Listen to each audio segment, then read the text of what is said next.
வெங்கவெட்டி சட்டமன்ற ஓமலூர் சட்டமன்ற தொகுதி, அது 7 சட்டமன்ற தொகுதியிலும் அனைத்து இந்திய அண்ணா திராவிட முன்னேற்ற கழகம் வெற்றி பெறுவதற்கு உழைத்த நம்முடைய நிர்வாகிகள், தொண்டர்கள் அனைவருக்கும் மீண்டும் வாக்களித்த இந்த 7 சட்டமன்ற தொகுதியில் இருக்கின்ற வாக்களித்த வாக்காளர் மக்களுக்கும் எனது மனமான நன்றி நன்றி நன்றி. கூட்டணி கட்சி நன்றி, வணக்கம். இங்கே எனக்கு வரவேற்பு நல்கிய அத்தனை நல்ல உள்ளங்களுக்கும்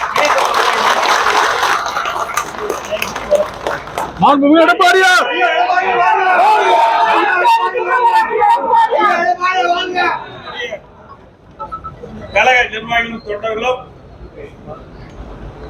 வாக்களித்த வாக்காளர் மக்களுக்கு நன்றி சொல்லுகின்ற விதமாக நம்முடைய சட்டமன்ற உறுப்பினர்களோடு அதோட வெற்றி வாய்ப்பை இழந்தாலும் அந்த பகுதியிலையும் நம்முடைய கழக வேட்பாளர் நேரடியாக சென்று வாக்காளர் சந்தித்து நன்றி அறிவிப்பு செய்ய வேண்டும். அதற்கு நம்முடைய கழக நிர்வாகிகளும் தொண்டர்களும் துணை நிற்க வேண்டும் என்று அன்போடு கேட்டுக்கொள்கிறேன்.